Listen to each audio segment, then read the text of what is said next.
Hello, everyone. Thank you to Nadia for inviting me to be a part of this incredible summit. My name is Tina Parker. I'm a leadership and peak performance coach specializing in guiding visionary leaders and teams to break through barriers without burning out. Recently, I've retired as a lieutenant colonel from the U.S. Air Force Reserve after 23 years. And as some of you may know, reserve duty is part-time military. So during that time, I also held various C-suite level positions across public, private, and nonprofit sectors. So I've seen a thing or two about visionary, high-powered leaders and burnout. My master's is in leadership and management, and I am certified in brain health, neuroencoding, transformational mindset, design thinking, leadership coaching, and corporate facilitation. Now, what all that means is just that I live and breathe this work, and I've been studying what makes people tick for a long time. And what I found is that many people, especially high performers, they feel stuck. And if they aren't already burnt out, they're close to it. They're on the brink. So, nowadays, like Nadia mentioned in the summit earlier, we're faced with so many things that deplete our energy, like uncertainty, fear of the unknown, imposter syndrome, procrastination, and our calendars are so jam-packed, there isn't a speck of white space on the calendar. And I think all of us want some combination of better work-life harmony, greater productivity and efficiency, more time, more money, more energy. Like, who doesn't want more of that? But the reality is that we keep doing the same things we've been doing and getting the same results. Now, I imagine that's probably why you joined the summit, because you want to make a change that will attract more of what you want into your life. And just being here, I applaud you, because being open to learning new ways, it's a great start. So I'm really glad that you are tuning into this summit, because you're going to hear from a lot of great speakers and experts who are bringing a lot of information to you that when you implement it can create transformation for you. Now, one thing I want to share is the problem that I see a lot with folks that I'm working with my clients, is that most of us want to go straight to an external strategy. Like, we keep thinking, what else can I do? What do I need to do to get the results that I want? And then that breeds, I'm already doing so much already. I can't possibly do more than I've got going on. And so we just keep running on the hamster wheel, chasing after that next tactic. And then we feel disillusioned when it doesn't work, or we only get the short-lived results and it's not a long-term effect. But that's because transformation and manifestation, it's an inside job. The answers are not found outside of us, but we're taught to look outside of us. But really, it's about who we're being on the inside, not what we're doing on the outside, that cultivates lasting change. And if you've been focusing mainly on the doing, it's okay. You're not alone. Trust me, I've been right there with you, alongside you in that whole hustle and grind mentality. And it didn't work out for me so well. And I'll share with you that it was about 12 years ago now that I was doing all the things. I mean, we'll get into that in a second, but I was doing all the things. And on the outside, it looked like everything was perfect. Like, I had this perfect little life, but I was dying literally on the inside. And it's actually why I do the work that I do now, because like many high performers and visionary leaders, which many of you are, I poured my heart and soul into my career. But no matter how much I did, I constantly felt like I needed to do more, that it wasn't enough. I needed to push harder. I said yes to almost everything. And I was completely exhausted. Finally, that all caught up to me, because I just kept pushing through until within the span of about 4 years, I lost my son to a stillbirth. Then I gave birth to my beautiful daughter very shortly after. I had a cancerous tumor that was removed, and the doctor said if they hadn't found it, it would have killed me within 10 years. I watched my amazingly strong mother beat breast cancer. She's still cancer-free today, as am I. and then endured a divorce. So in 4 years, all of that, while I was also juggling being a new mom with a demanding career, serving in the U.S. Air Force Reserve, pursuing my master's degree, and helping my now ex-husband build and run a successful real estate training company that we had started together. So yeah, it was a lot. And the reality, and something I want to share with you that I hope you will take to heart, is I almost did not do the screening that found the tumor because I had so much going on. I had missed work for other doctor's appointments from, the stillbirth and having my daughter, and it was a lot. And I said, I'm not doing this. I've got too much to do. Now, thankfully, that intuition, this is what we get to pay attention to, right? That intuition inside was like, no, you're going to go. We're doing this. And so thankfully I did, because if I hadn't, I wouldn't be here right now to help you, to share with you what I've learned, and hopefully share it in a way that helps you bypass that heartache that I experienced and go straight to the harmony of well-being and performance. They both can coexist. And that's what I've spent a decade learning from experts in neuroscience, high performance coaching, mindset transformation, executive leadership. I learned from everyone I could that was at the top of their field, because I wanted to know, how can we do this? How can we be high performers and go after what we want at the same time taking care of ourselves and our well-being, so that we can be in a space that manifests what we want in life rather than pushing for it all the time. And so through that whole transformation, I designed a heart-centered, science-backed approach that facilitates both high performance and well-being together. And what I discovered on that journey is what I shared earlier, that who I was being had more to do with my energy drain and how stress affected me than what I was doing or avoiding doing in some cases. Those procrastinators out there. Yeah, I am one. Look, I'm a recovering procrastinator. I will say it. But learning how to show up as who I truly am, as a courageously authentic leader with boundaries, with vision, with values that I hold strong to, it really helps me move the needle in a big way.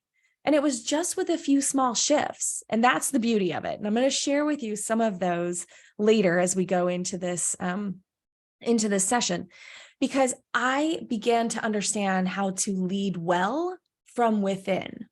To quote Dr. Daniel Friedland, leading well from within. And with this new leadership approach, my energy, my joy, my fulfillment skyrocketed.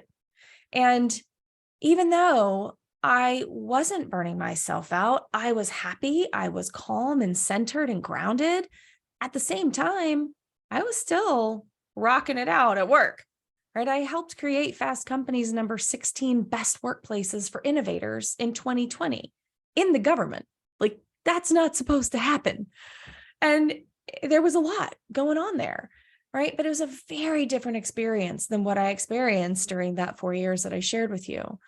I went on to remarry, and even in the chaos of the past few years, I found more peace and genuine love in my relationships with others as well as myself. So, that's not always easy to do when you don't know how to shift, because we live in such a fast-paced world of uncertainty and information overload and volatility. Like, we don't always know what tomorrow's going to bring. So there is no check the box approach that can account for all the change that you'll experience in your life and how it will affect you.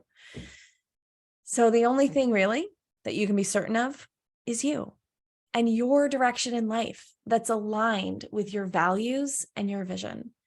Because when you become the unshakable rock amidst a sea of crashing waves, you can accomplish remarkable outcomes without the burnout and overwhelm, no matter what's going on around you.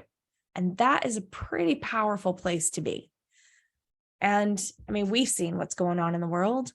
Now more than ever, The world needs leaders who create opportunities, who take action on big ideas and ignite hearts and minds of those around them while embodying and cultivating harmony and ease.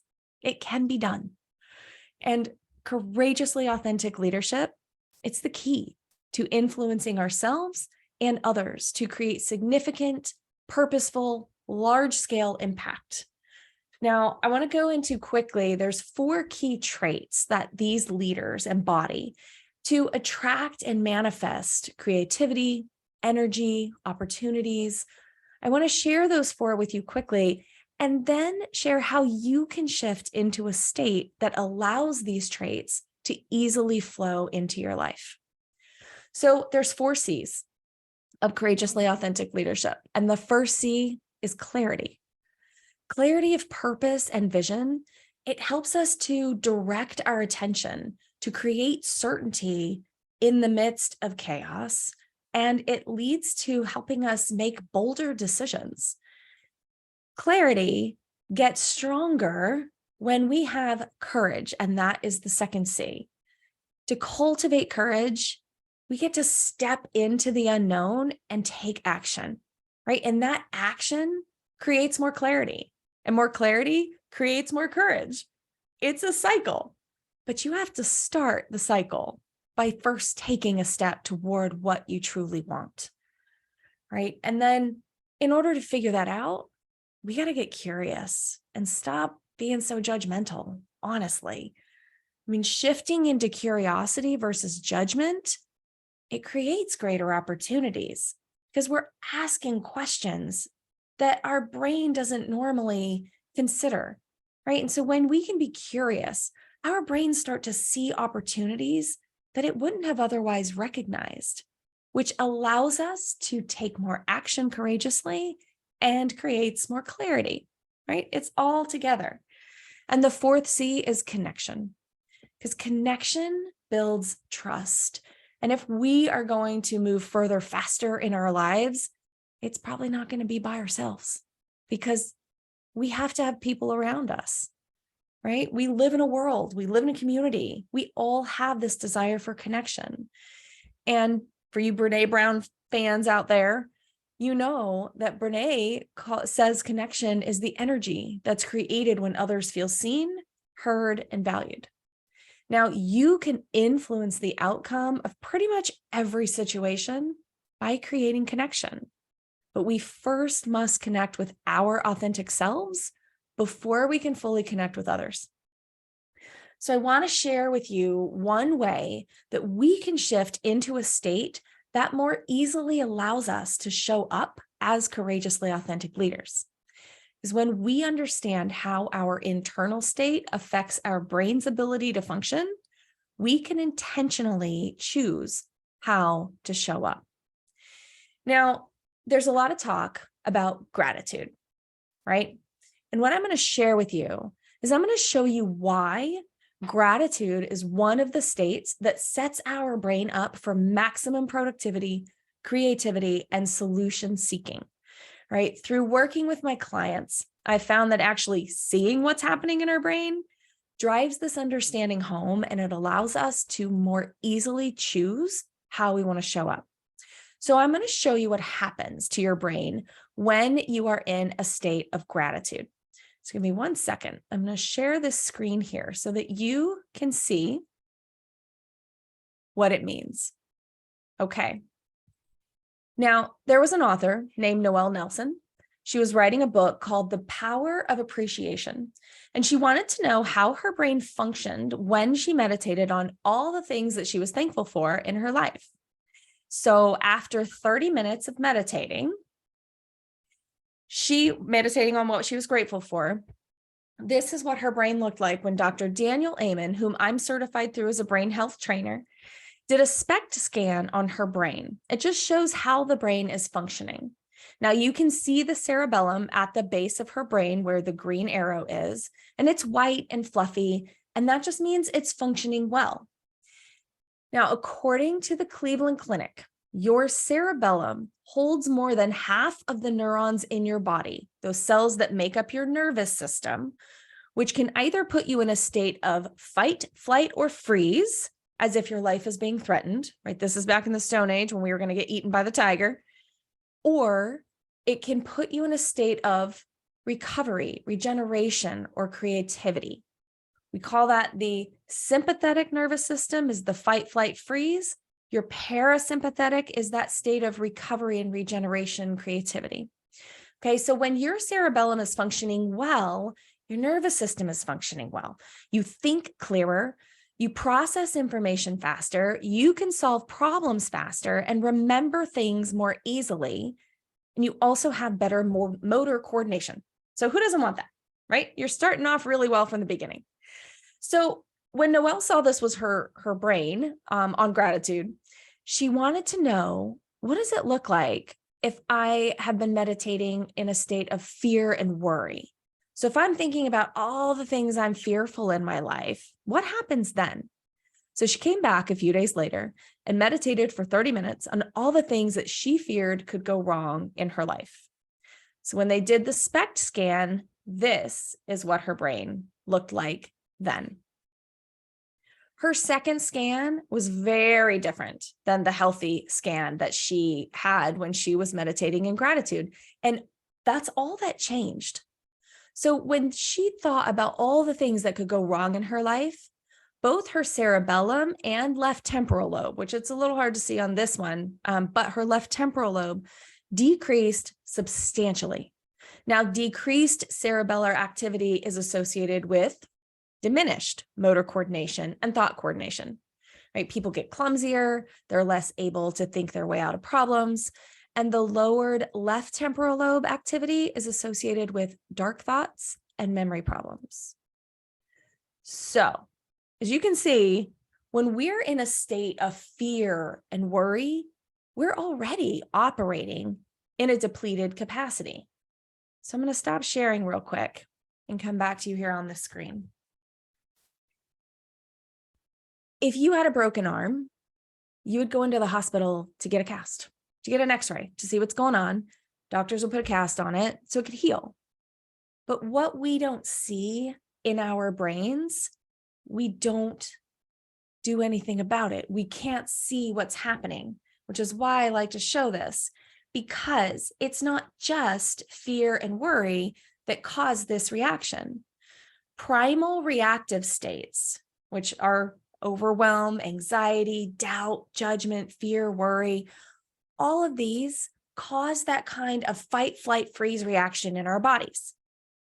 So how many of us are spending an hour, 2 hours, 3 hours a day in overwhelm, worrying, judging, right? We're losing a lot of time, and we are starting behind the power curve.